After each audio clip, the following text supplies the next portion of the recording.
Good morning, Philippines. Well, we survived the night. At 9:59 p.m. last night, Cebu was hit with a 6.7, sorry, 6.9, it was upgraded to 6.9 earthquake on this Richter scale.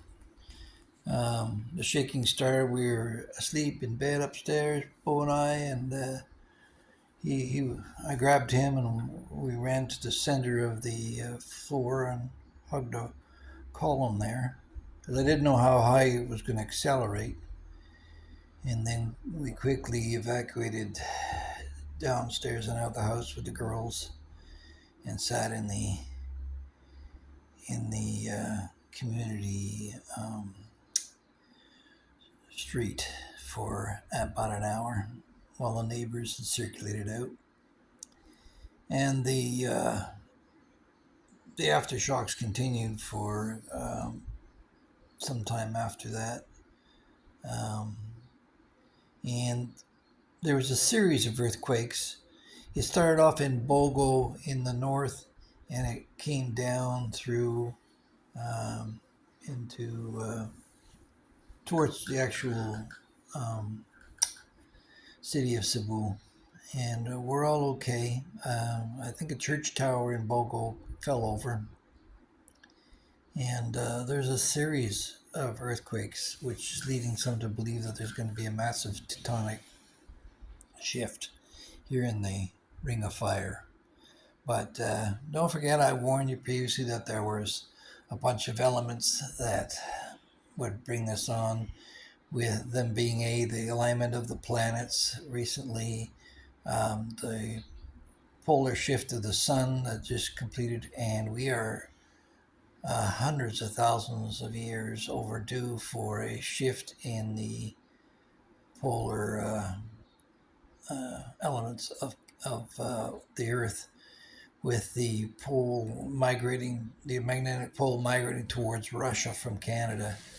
So, yeah, some speculate that that was recorded in the time of Noah with the Great Flood, and it has the potential of being a rapid change in water levels as it would take course over a few days, uh, maybe even as quickly as the 24-hour period, where the entire uh, world would experience a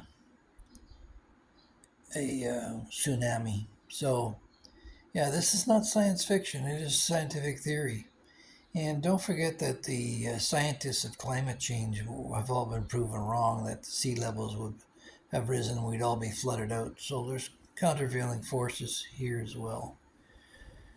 So, yeah, you got time to think when you're in the midst of an earthquake. Once you're waiting for the aftershocks to pass off. We're still getting a few slight ones early this morning, but we're back in the house again.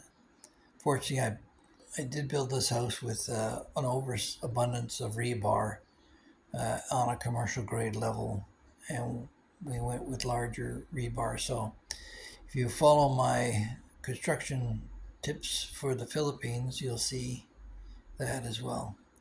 So anyway, we'll let the kids sleep. Looks like there's no school today because the schools are all built years ago and they're not the same grade quality, so they'll have to do an inspection to see that they're safe and monitor the earthquake situation. But it kind of makes you hesitant about sending your kids to school at all.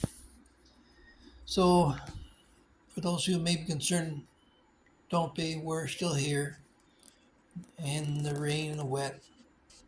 It's also the wet season, so we're getting typhoons as well. It reminds me back to the time in Bohol when they had an earthquake. That Bohol's the next island over. When I first met Geraldine, and that earthquake destroyed a lot of the homes in Bohol, and people moved out and were living in tents, only to be met with Typhoon Yolanda The result was some 6,000 people died, and the whole state of emergency disaster sparked um, a lot of stress for this nation. So please, if you can, take a moment today to say a prayer for the Philippines. These brave people live in one of the toughest climatic, geological places on Earth. So take care. God bless the Philippines.